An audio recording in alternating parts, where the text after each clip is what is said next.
Welcome. We are going to find the perfect house in Allen today. That is our mission and vision for the following moments that we have together. So as you're coming in, a like is going to go a long way. We're talking Allen. We're talking everything about Allen. We're going into real estate prices. We're going to actually do a deep dive on a home that we're going to mock purchase.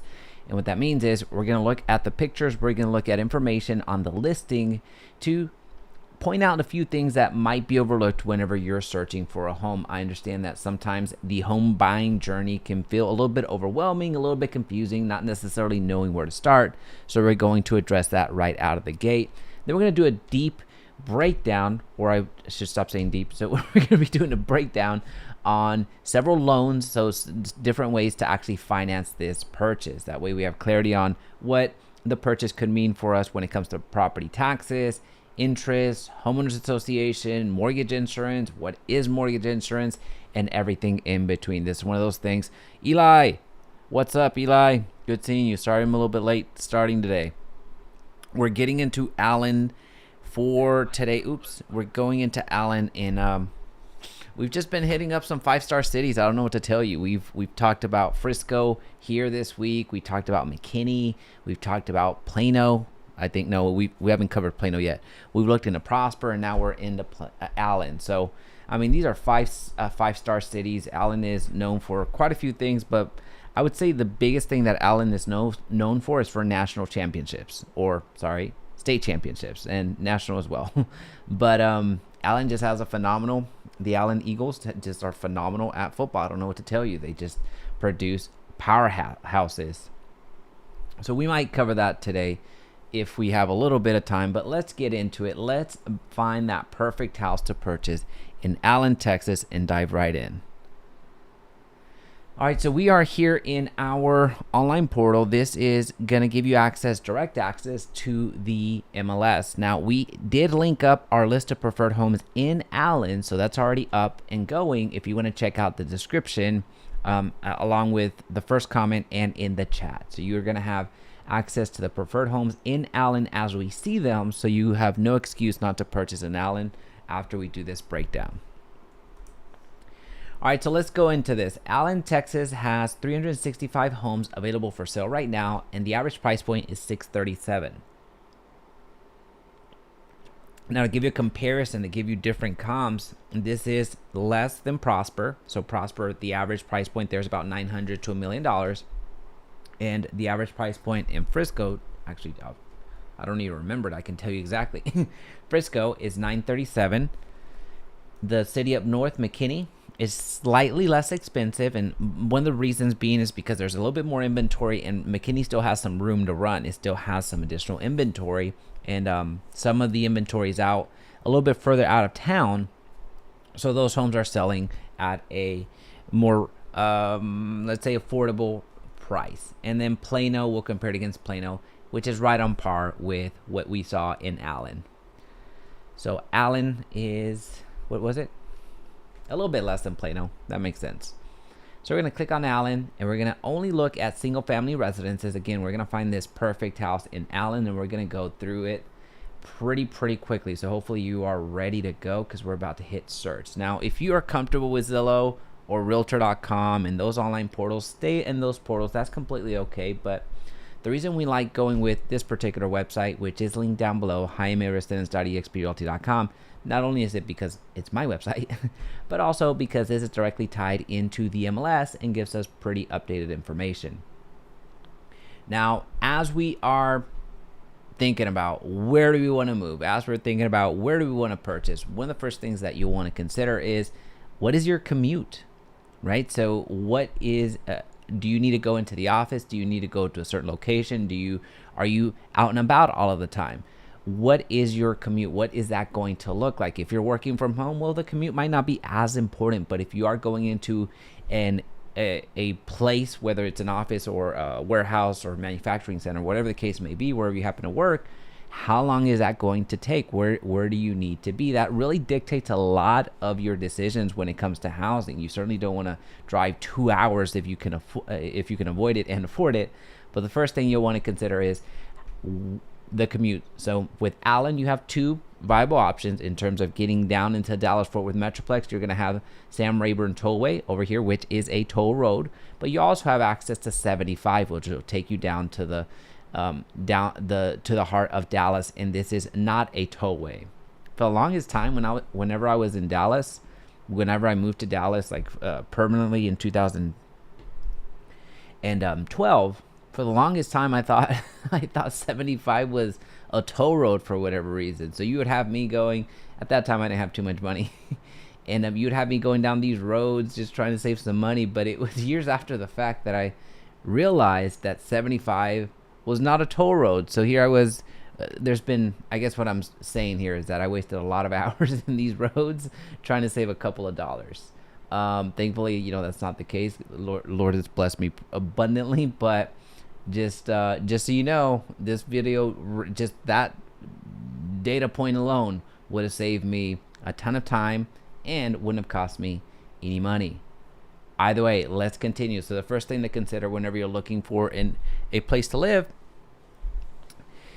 is the commute. The second thing is, what type of lifestyle are you looking for? Do you need the restaurant scene every night? Do you need a recreation scene every day? Do you need are you going out and partying every night? What type of lifestyle do you want? Are you more of a parks and recreation person? Are you an events person? What does that look like for you? Now, that's something that you need to answer for yourself. With Allen, you're gonna get the best of all worlds. And even if, let's just say, from a restaurant's perspective, you're not finding, your cuisine, McKinney's got you. McKinney's got you abundantly. And if you for some reason McKinney's just not doing it for you, Plano for sure does it. So when you're looking at employment, when you're looking at restaurants, when you're looking at recreation, when you're looking at the facilities and the infrastructure around, it doesn't get too much better than Allen. Allen is fantastic from that standpoint. The ISD is phenomenal. There's not enough good things that I'm going to be able to say about Allen today. So again, the lifestyle, what does that need to look like? What are you specifically looking for? And the third thing to consider is, what's the price point? What's the budget? Can you afford? Yep, 100%. Eli, definitely need the restaurants. That's what's up. 100%. Can you afford the area? I believe the average was what, 667 or 627, I think is what we saw with Allen. So what's your budget? So number one, we're considering the commute. What does the commute need to look like? Number two, what lifestyle do we need? And then number three, what budget are we trying to stay within? Those are the three primary questions that you need to ask yourself and really address before you start searching. Because oftentimes, if you don't at least address those three core things, you're gonna find yourself all over the place. And to be honest, like if we were to work together, we wouldn't work that well. We wouldn't work that well together, because what happens is, one day we might be looking at homes in Prosper, the next day we might be looking at homes in Fate, and the next day we might be looking at homes in Midlothian. And for me and my team, the way that we do business, that's just not gonna work. Not because we're trying to be jerks, but because we understand that if we're just popcorning around just so different in so many different communities, we really can't serve you to the best of our abilities. We have market specialists in every single market, so we know the homes that hit the market. So we know the homes that are overpriced. We know the homes that when the good deal appears and doesn't appear. So that's why that's how we work. But we also understand that if we don't have those three things lined out, then it's just going to be such a bad experience. It's going to be such a frustrating, stressful experience for you, because you're going into the same traffic that we are. You're going into the same decision fatigue that ultimately essentially you're just going to be going into decision fatigue. So again, we need to understand those three things. What does our commute need to look like? What's our lifestyle need to be? And then the budget. So let's continue. Let's get into Allen a little bit more, and then do a breakdown on loans. So let's zoom in right here. And the lowest price home, just so you get a little glimpse, the lowest price home in Allen at the time of this recording is $250,000. Now, for $250,000, this is the home that you could purchase. The second least expensive. I mean, this isn't bad either. 260.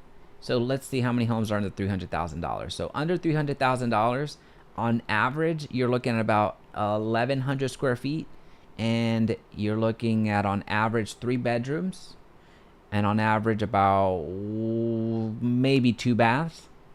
And there's 6 homes under 300,000 in Plano right now. So it just gives you an idea of the type of inventory, the type of options that you have. Now let's see how many homes are going to be in the 300s. We're going to see a considerable amount of homes in the 300s. I would venture to guess about 20 or so. But this is the type of real estate that you can purchase in Allen at the moment. Some of these homes are rehabbed, and as I'm looking through here, there's a good amount of homes that have been fixed and flipped and rehabbed. So you're going to have a really good property to walk into that has some updates under its belt. So now we're navigating out of the $400,000 mark.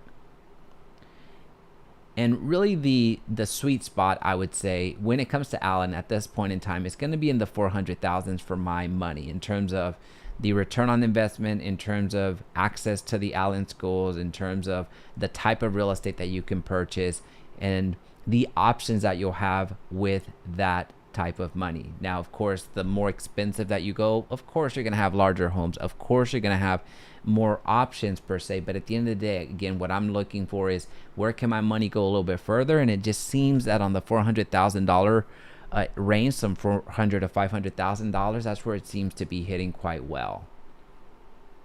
Now, just because we have curious minds and because we can dream, we all have dreams, let's go to the most expensive homes before we select a middle priced home to do the breakdown on.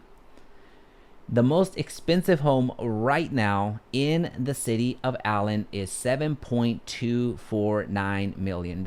It has 9,500 square feet, 6 beds, 8 baths, and let's check it out. Again, we're going to do some eye candy for a quick second, more for a motivator than anything at the moment. And then we're going to do a breakdown, bring us back to reality, because we have to pay for this at the end of the day.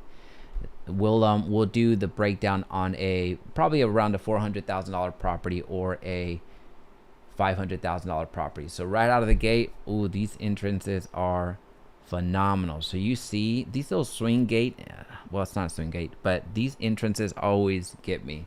We have the gate, and then you go through, and then the garages that are back there. Can't get enough of those. You have windows for days. It almost seems like there's more windows than walls on the front. Plenty of light. You're gonna see plenty of light. And then the Spanish tile on top, it being black as well. That looks golden. Now I also like that. Now, this is just by happenstance. They took the pictures right after the rain, so it actually makes it look even cleaner, in my opinion. All right, so let's see. Beautiful entry. So you have the doors. Now, the downside to having doors that are glass is that you can't pretend to not be home. So the people that, not that you would have a lot of solicitors up front, because there's probably a gate up front, but if you did happen to get solicitors, it'd be a little bit tough to ignore them and say that you're not home. So that's the downside to those types of doors. And you wouldn't have solicitors because I think is this next to a golf course? I see the flag there. This is literally on right next to a golf hole, unless that is their golf hole. That would be next level. What a good look. Wow. Look at that staircase. That stairwell. Very modern. Very marble. This can't be their own private hole, is it?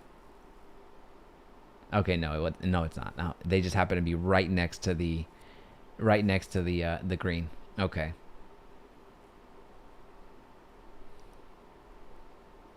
And we're gonna breeze right through this again, just for motivation, a little bit of eye candy before we go into an actual breakdown. Look at that. Who's this guy? Oh, that might be the listing agent out front waiting for the pictures to be taken.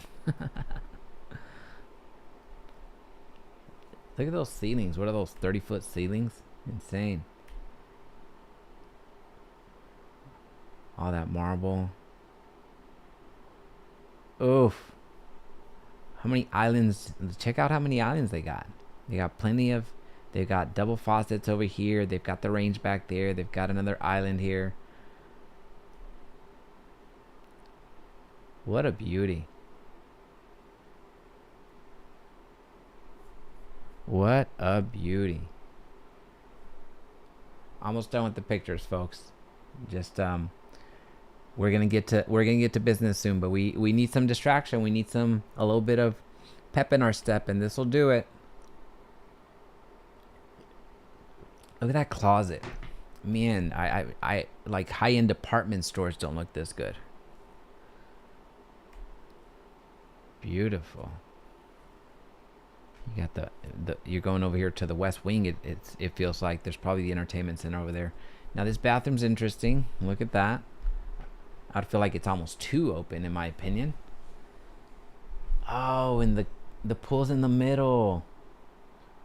Look at that. Oof. What a beast of a house. What a beast of a house. That's unbelievable. And yeah, it's right next to the green. Now, the downside to it is if you've got some right-handed golfers, you better hope they're not hookers, because if they hook, those windows are gone. Now, if you got a lefty and they're a slicer, then those windows are also gone. But I mean, that would be perfect. Right here, you could just practice your chipping. Oof. Phenomenal. Anyway, that's cool. That's cool. Let's come back to reality for a quick second, and let's buy a house. Let's buy a house in Allen. Let's go towards the middle. And which house do we want to buy? We've been doing single stories lately, and I kind of want to stay in the single story. I'm not sure why, but here in Allen, I think we are going to find some single stories that are going to be on a decent sized lot without. So here's where I'm kind of going with this. What I'm dancing around the topic. In certain cities, as you get more and more expensive, you're generally expected, and oftentimes true, you're going to see a larger square footage. You're going to see larger square footage. It just makes sense, right? I'm not telling you anything you don't know. But what's often overlooked is as you start adding more and more square footage, depending on the city that you're in, you're not going to find a ton of single story homes, because all that square footage needs to go somewhere. Either you spread it out and make a large footprint on that single story, or you have to build up. And in most cases in the Dallas-Fort Worth Metroplex, the size of the lot does not accommodate a 3,000 square foot home on a single story. And that's something a lot of folks overlook. So that's where, again, where I was kind of dancing around the topic. That's what I'm alluding to. You have to put this square footage somewhere. And in most cases, with most lots in in town, you're not going to have enough space to put all that square footage. And I think we did McKinney here recently. That's what I was alluding to in the McKinney breakdown. With McKinney, they have some room to run. They have space to put those larger homes that are a little bit more expensive because they have larger lots. All right, so with that being said, let's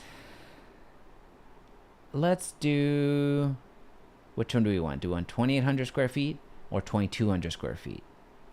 Let's go for the larger home.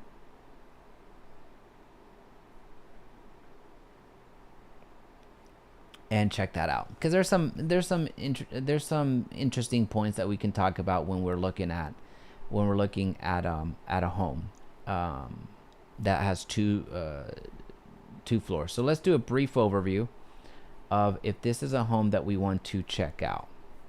Now, again, we're essentially mimicking the normal journey of us whenever we're looking for a home. Most of the time, we're going to go into the aesthetics. Does this look good? Then we get into the finer details just to really understand what it can be.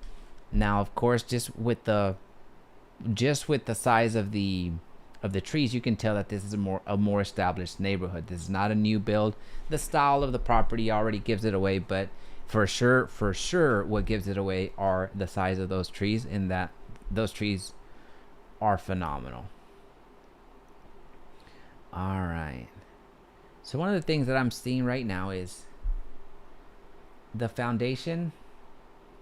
I'm gonna guess there's probably gonna be some foundation issues. Why? Because of the older property, but also I see a good amount of the mulch, the ground basically is touching brick, and you typically don't want to see that. That's something that's gonna come up in the inspection report. All right, so this has hardwood floors. This appears to be the entrance. So as you walk in, you're going to be walking into your staircase over here on the right hand side. It appears to be an office and or yeah, that's an office. Or is this a dining? What is this? Where is this room? Yeah, okay, so this is the okay, so here we kind of have to deconstruct a few things. Here we have on the right hand side, we have the office, which is this. Very cool looking office. You have plantation shutters, and then you have a very gray neutral, not very gray, light gray neutral, almost white color throughout the entire home. Very well done. Now you have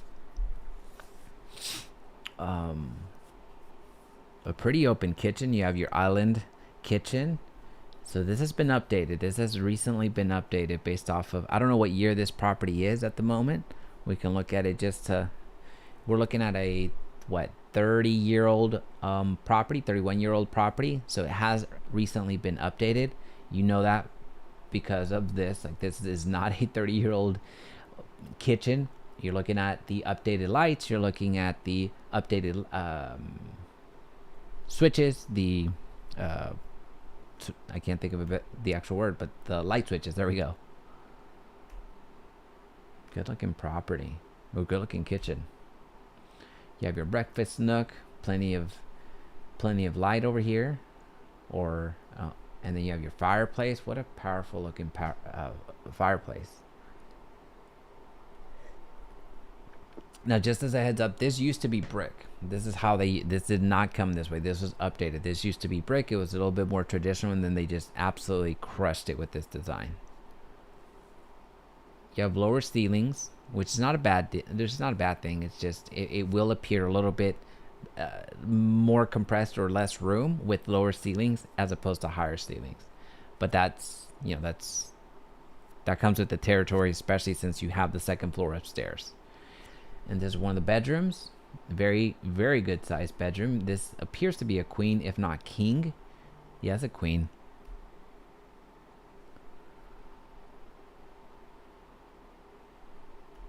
Another bedroom. And you have was that the primary? Is this the primary? Because this looks mighty good to be this was a primary bedroom. You have a tub and standing shower. Good looking tub. Good. So everything here has been updated at one point or another. So you could tell that these homeowners took a good amount of pride and also enjoyed their home when they lived in it. That's really what I really appreciate when homeowners do that. Oftentimes when we work with clients, whenever we work with homeowners, they're updating when it's a little bit too late. And when I say too late, I mean they don't enjoy the upgrades that they did. They don't enjoy the faucet actually working. They don't enjoy the way that the home is supposed to be embraced or just maximizing it. They end up upgrading or repairing things just as they're on their way out, and rightly so. I mean, they are looking to capture the most amount of money for their have the highest return on investment for their home. But at the end of the day, if you're not enjoying it along the way, it's not ideal, in my opinion. Beautiful looking home. So you can hang out in the back. Now it appears to be If I had to guess, that way is east, and then over here behind us is west. So I like that because the sun is going to set behind you, and you can enjoy this in the evenings a little bit more after the 100-degree weather that we've been having. Now, I am not the directions person, so I am making this assumption just based off of the shadows that I'm seeing and kind of guessing what time of day this was. So hopefully this wasn't a morning shoot and I have this wrong.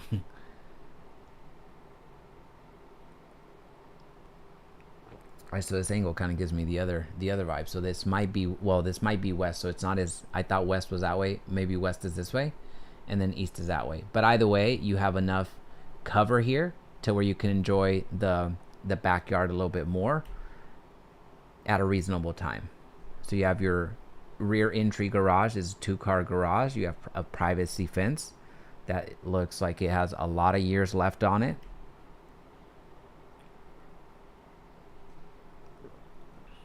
Let's see what the primary bedroom looks like. Primary 13 by 17, 13 by 16.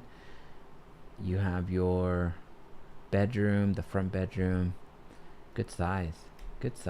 And then upstairs, you have your 12 by 14, 12 by 15. So you have large rooms. Typically, whenever you look at homes, you're usually seeing 10 to 12 or 11 to 12. But for these to be the least, I guess the smallest, 12 by whatever, so 12 feet by whatever, you're looking at larger size rooms.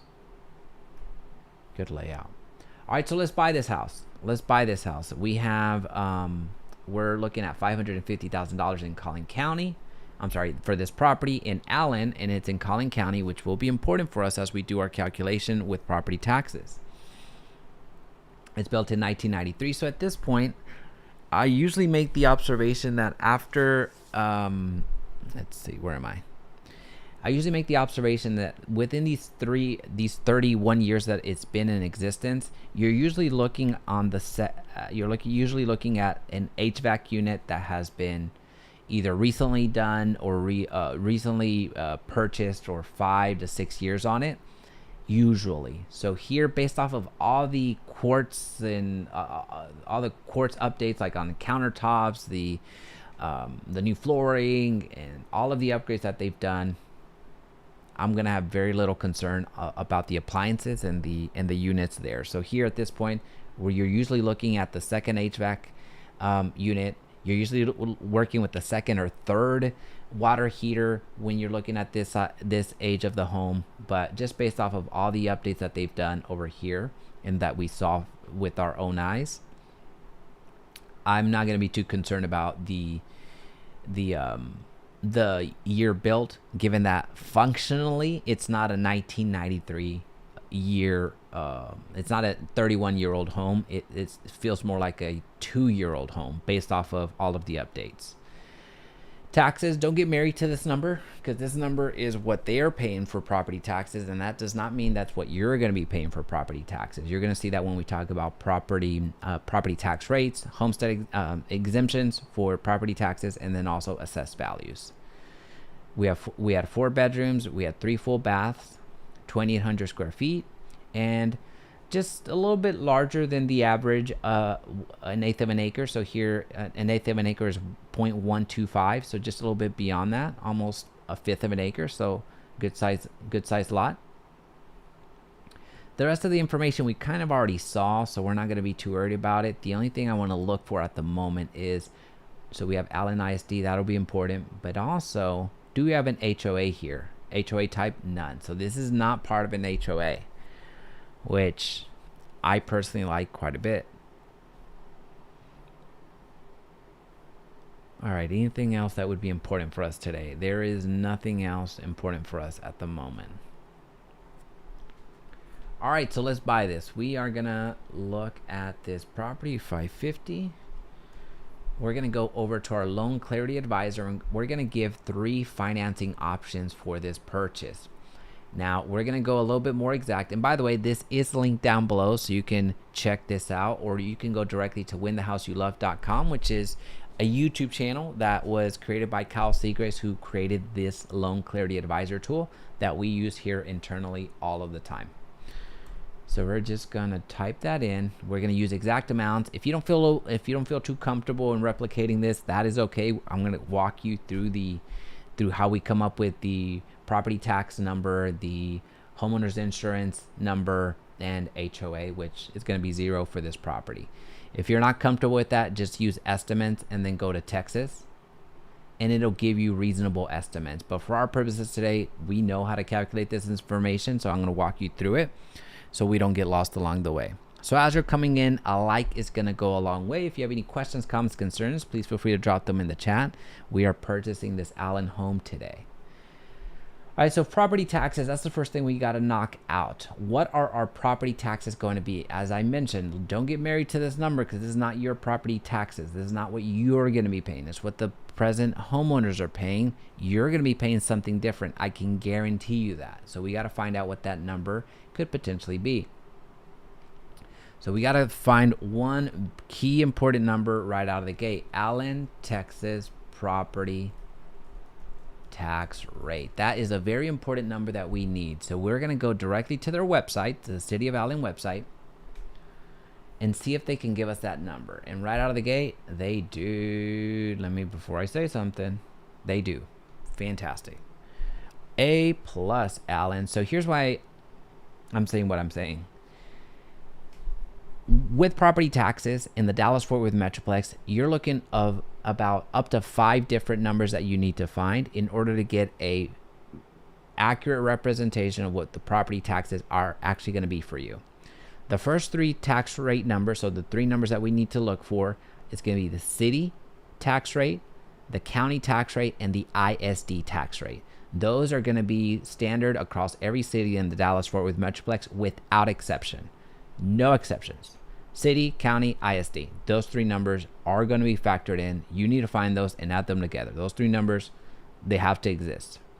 These next 2 numbers, you're either going to have 1 and or 2. So again, up to 5 different numbers that you're going to consider. These next 2 numbers are sometimes there, sometimes they're not. One of them might be there, one of them might not. So this is city by city dependent. And that is going to be your higher education tax. So think of like community college, and then your hospital network tax. So as an example, if you were in Dallas, like Parkland. If you were in Fort Worth, it would be JPS, John Peter Smith Hospital Network. So to give you an example, so that's the hospital network tax. So here's city, county, ISD, and then as you're seeing here in Allen, we have one of the 2. And that is the higher education tax. So here you have Community College of Collin County. So we're going to add this number, this number, this number, and this number to get the property tax rate that we're going to be paying on this property. So we don't do public math around here. So let me get my calculator and we're going to get to it. 0.4205. So follow along with me. We're adding these 4 numbers. These are the 4 numbers that we're adding for Allen. We're going to go plus 0.149343 plus 0.08122 plus 1.1412. And our property tax rate in Allen at the present moment is 1.79, whatever the rest is, 1.7922.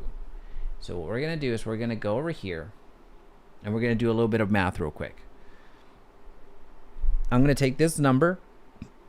Well, actually, not this exact number. I'm going to put 0.01799. I think that's what it was. I'm going to convert that.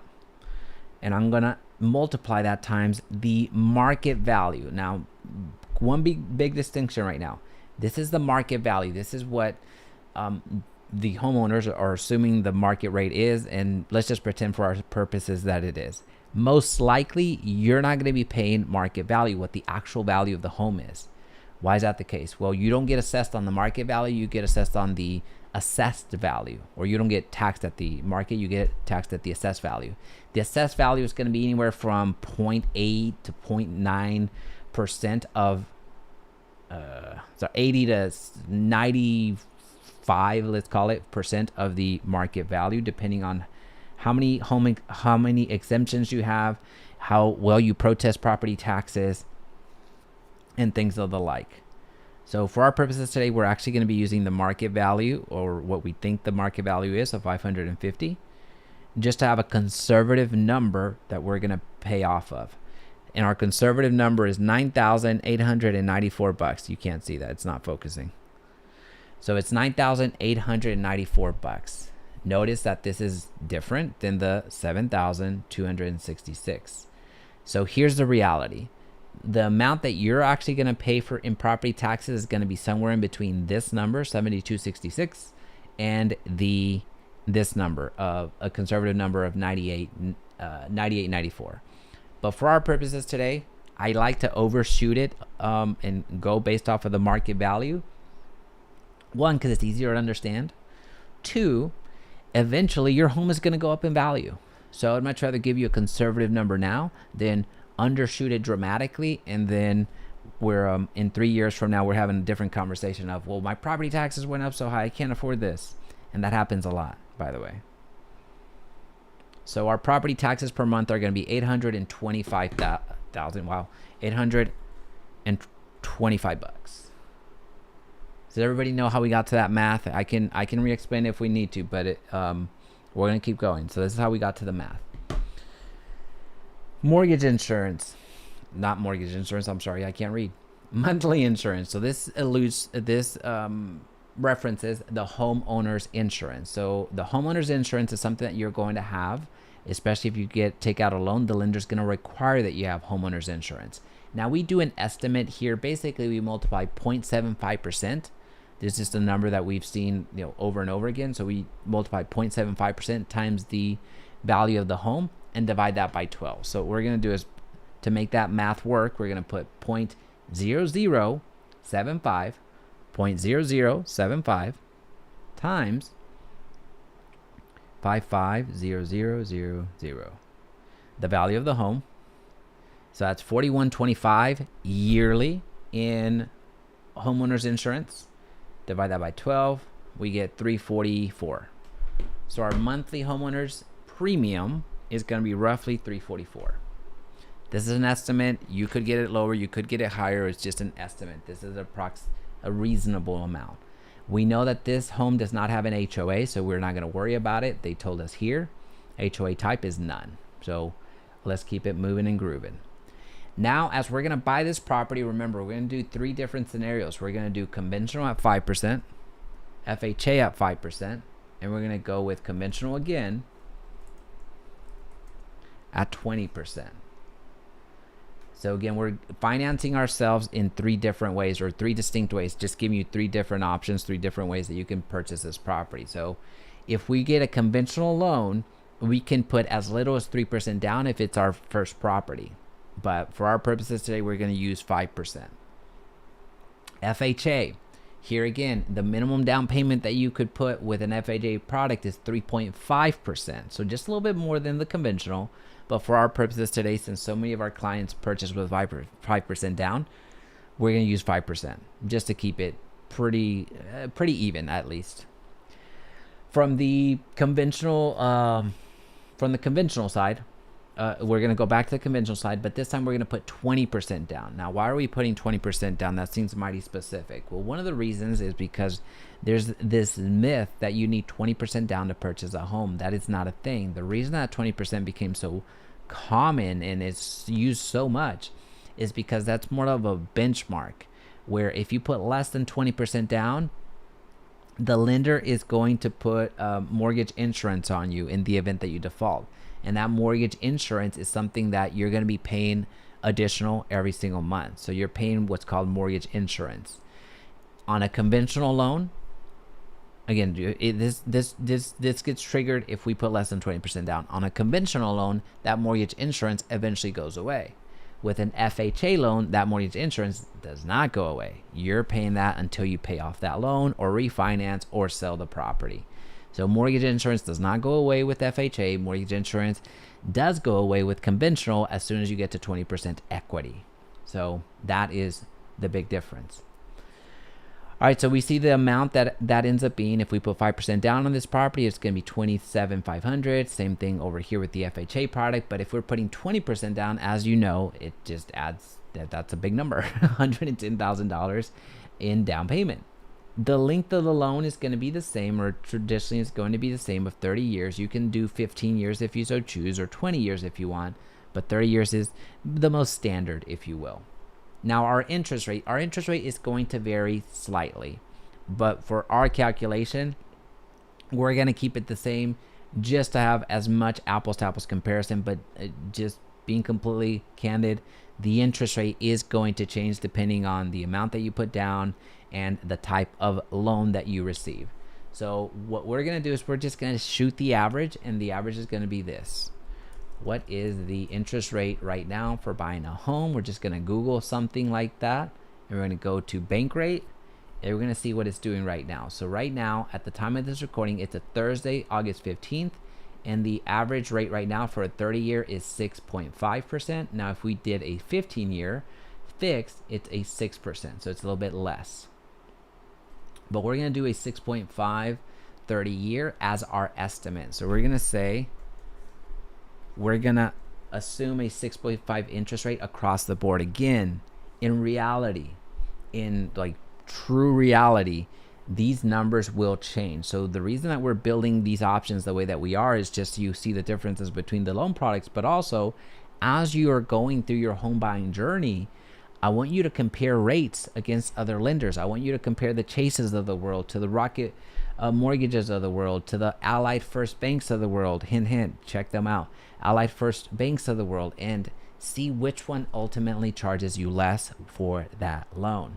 But again, we're going to use the same interest rate.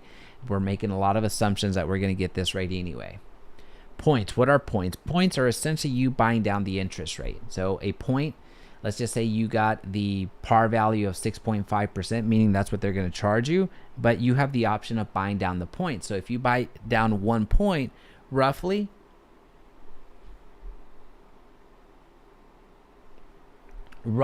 let's just say you buy down 1 point, this interest rate would drop to 6.25%, roughly. It changes slightly, but I'm just trying to give you as much information as possible from our experience and the clients that we work with. So if we were to buy 1 point, don't think we are dropping an entire percentage point. No, that would be too awesome. You're dropping probably, if you buy 1 point, you're probably looking at dropping this interest rate to 0.25, give or take a bit. So you're essentially dropping it considerably, but you're not dropping it a mile like you would think. Now, what's that going to cost you? What would we put here? Well, generally, if you're going to buy down a point, you just take 1% of the value of the loan. So in this case, if you put if the loan's $500,000, you just multiply that times 1%. It's about $5,000. So for $5,000, you would drop your interest rate. Again, you're buying down the interest. That's what you're doing for those $5,000, which is you buying 1 point. Now you can buy multiple points. That is a possible thing, but at some point the expense of adding additional points just doesn't make financial sense. You would be I don't want to say overpaying. You would be paying too much money for the return that you would have. Which, another way of saying buying down points, another way of saying this is you prepaying interest is essentially what you're doing, because this is no different. Lender fees. Lender fees are going to be all across the board. For our purposes today, we don't include. I might in the next video. I might include it, because unless I did get some comments on that, so I might include it next time. But I wasn't prepared for our live stream today. Right now, the best thing that I can advise you to do is test out the different loan products, but also test out the different lenders that are offering you the same loan, and then add their fees here, because they will quote you on how much their fees are. Monthly mortgage insurance, we talked about that. Since we're not putting 20% down on the purchase of this home, we're putting on these two loans, we're putting 5% down. We're paying mortgage insurance. With conventional, it eventually goes away. With FHA, it doesn't. And I'll show you what the math looks like. Now, in this loan clarity tool, you also have options to put extra payments into your loan. You can do it monthly, or you can do it in a lump sum per loan just to get the scenarios built out. For our purposes today, that's too many variables that we want to avoid in our illustration of buying this home in Allen. So we're just going to stay with what we have. Now, when it comes to the, when we compare the loans together, the 5% conventional, 5% FHA, and 20% conventional, you're going to see that if you were to go with the 20% conventional, you would save $90,000 in the first 10 years. After 30 years, if you, to maturation, like if you take this all the way to paying off the final penny, you would have saved $177,000. And this is a visual representation of how much that would have cost you. So you have the conventional 20%, then you have the more expensive one, conventional 5%, and then you have the more expensive one of FHA. That's how much you would have saved. Now I understand, here's where I get quite a bit of pushback. I understand that's a heck of a lot of money.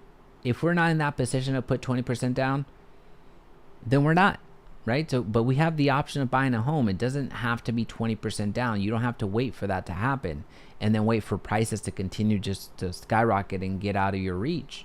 So again, you have options. You can go down as little as 3% on conventional, as little as 3.5% on FHA. This is more of an illustration. If you have that available and you have no other vehicle that will produce this type of return for you and you want to do this, you have the option of putting 20% down. That's an option. It's not mandatory. So I just wanted to visually show you that. And when it comes to the full loan cost breakdown, this is what it comes down to. With the FHA loan, you're going to be paying 1.725% and basically an additional fee, which is going to be a financing fee, finance mortgage insurance. You're paying, again, 1.725%, I believe, is what the that amounts to. Over those 30 years, this is what you would have paid in that particular fee. But in your monthly mortgage fee, you would have paid $51,000. With your conventional, you would have paid $30,000 in mortgage insurance. This is the amount that you would have paid in interest. And this is what the financing cost would have been for your property. Does this make sense? Let me know in the chat if this makes sense. I just want to visually show you that. Now, let's go back and look at, well, actually not go back. Let's move forward. And so as you can see, you can toggle these and give yourself real life scenarios as much as you want. But we're going to go back to the first month. Now, the reason we're going to go back to the first month in the first year is because I want to show you the monthly mortgage payments. That monthly mortgage payment is for your conventional 5% down. You're looking at what? $47.33. That's your monthly mortgage payment. On an FHA loan, your monthly mortgage payment is $47.46. On a conventional, it's just shy of $4,000. Now that makes sense because you put 20% down on the purchase of this property, so your mortgage payment would be substantially lower because you took out less of a loan. That makes sense. Now what you're going to see as well, and this is often overlooked, so I want to make sure that I address it. When it comes to the principal and when it comes to the interest, these numbers that you see here, you're going to see most of the early payments. Again, this is year one, month one, basically. Most of the payments are going to go to the interest, and then part of it's going to go to the principal. So you're essentially paying interest far faster at the beginning than the actual loan itself, which is the principal. So principal is how much you borrowed. Interest is how much it cost you to borrow that. Now, these two numbers added together, these are not going to change. Same thing with FHA. These numbers are, and over here on conventional as well, these two numbers added together, they're not going to change. What is going to change is the proportion that goes to principal and the proportion that goes to interest. And that can be appreciated on the amortization table. So when you go to conventional 5%, you're going to see these two numbers again. And you're going to see that the payment itself is not going to change. Let me rephrase that. The payment does change, but the principal and interest is not going to change. These two numbers added together does not change. As you're looking through here, I'm sorry, this number is not going to change, but the proportion, what goes to principal and what goes to interest is going to change. So as you make more and more payments, this number on the principal side is going to go larger, and then over here on the interest side, it's going to go less. So meaning again, you're paying a lot more towards interest at the beginning of the loan than at the end. At the end, you're essentially paying less and less in interest.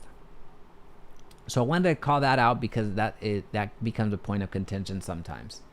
The taxes, these are your property tax estimates. Again, with this property tax, we are actually shooting it a little bit higher because we use the market value. But when it comes to the property tax rate, it's not too far off. In fact, it's not off at all. What's going to affect your property taxes is the exemptions that you apply, like your homestead exemptions, you protesting property taxes, and the assessed value of your home altogether. Homeowners insurance, this is an estimated monthly premium for your homeowners insurance. And then this is mortgage insurance. Because we didn't put 20% down, we have to pay that for conventional 5%. FHA 5%, we're paying that. And then also on the conventional, we're not paying it because we put 20% down. Again, this is year one. And at any point in time with this tool, which is linked down below, or you can go to winthehouseyoulove.com and get this tool, you can see where you would stack up at any point in time throughout the loan. In year 26, you can see that you own 75% of the property with conventional, 74 with an FHA, or 79 if you would have put 20% down at the beginning. It'll let you know where you stand with your loan. Now, when it comes to loan details, the only thing I want to share with you here outside of these numbers, you can play around with this at your time, your leisure.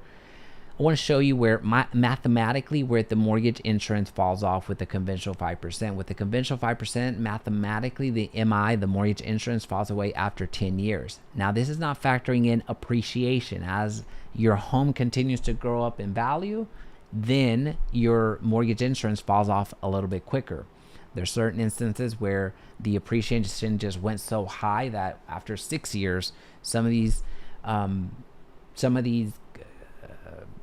mortgage insurances fell off on some of the loans that were at 5% because the appreciation was just so radical. All right, so this next scenario, I really like breaking down because it really helps us visually see what some of the benefits are of buying and what some of the benefits are of renting. So this gives you some apples to apples comparison, which is essentially a housing need if you look at it that way. In 10 years, God willing, I'm still going to be alive, right? So this is how we're looking at it. In 10 years, I'm going to be alive. Let's just, pray that into existence. But within those 10 years, I have a housing need. How am I going to solve for that housing need? Do I buy a house right now, or do I rent a house? What do I want to be doing in those 10 years? There's pros and cons to both, but I'm going to show you the math on what it breaks down to at the end of the day. So I'm going to show you what it looks like when you're buying, and also what it looks like when you're renting. So what we're going to say is, hey, in 10 years, I want to know what my value, what I'm going to be taking home, or what my cost is going to be to live in this house. So we're going to assume a very modest 3% appreciation rate. This is not unreasonable. This is not pie in the sky. This is reasonable. There's some years where homes appreciate 5%, 10%. It just happens. This is reality of the situation. Now, again, to play the devil's advocate, sometimes the homes don't appreciate. So that's where the average comes into play. Cost to sell, we're going to assume that, let's just say it cost us 5% to sell our house. That includes real estate commissions. That includes fixing up a few things here and there. Let's just say it cost us 5% to sell this house after 10 years. The tax, let's also say that property taxes continue to increase, which they will, by the way. And let's say it increases by 3% year over year. Homeowners insurance, let's just say that our homeowners insurance also, again, the premiums continue to rise, which is very reasonable. And it's going to happen, to be completely blunt. And we're going to say that it's going to rise 3% year over year. So these are the assumptions that we're making. You can toy around with these assumptions. You can be as favorable or unfavorable as you want with your scenario, but this is going to build up what your housing cost would ultimately be. So after 10 years, so again, we put it to 10 years. After 10 years, my living cost was $354,000 under this conventional loan. Under the 5% down, it would have been $364,000, and on the conventional 20%, my living cost would have been $275,000. Right? So what this is letting us know is that this takes in the appreciation that you would have accumulated within those 10 years. The cost to sell is also factored in here. So if you are renting, there's no cost to sell. So that's something that we are factoring that in. The loan cost, how much it costs you to borrow the money, You see the amount here over those 10 years. The property taxes that you're paying because you're a homeowner, we have to factor those in. And the homeowner's insurance that you have to pay also are factored in here as well into the loans. Now, for a comparison, if you would have rented a similar property at this value of $3,200 per month with an annual increase of 3% per year for your rent, it would have cost you $441,000 to rent for those same 10 years. That's what I wanted to show you, like the breakdown of buying and renting. Now, here again, everybody's situation is different. Sometimes it makes more sense based off of what you're looking to accomplish with your real estate goals or your financial goals to rent. In some cases, it may make more sense for you to buy. This is for you to have all the information in front of you to where you can make financial information based off of data rather than the opinions of an aunt or an uncle or a father or a daughter or a son, whatever.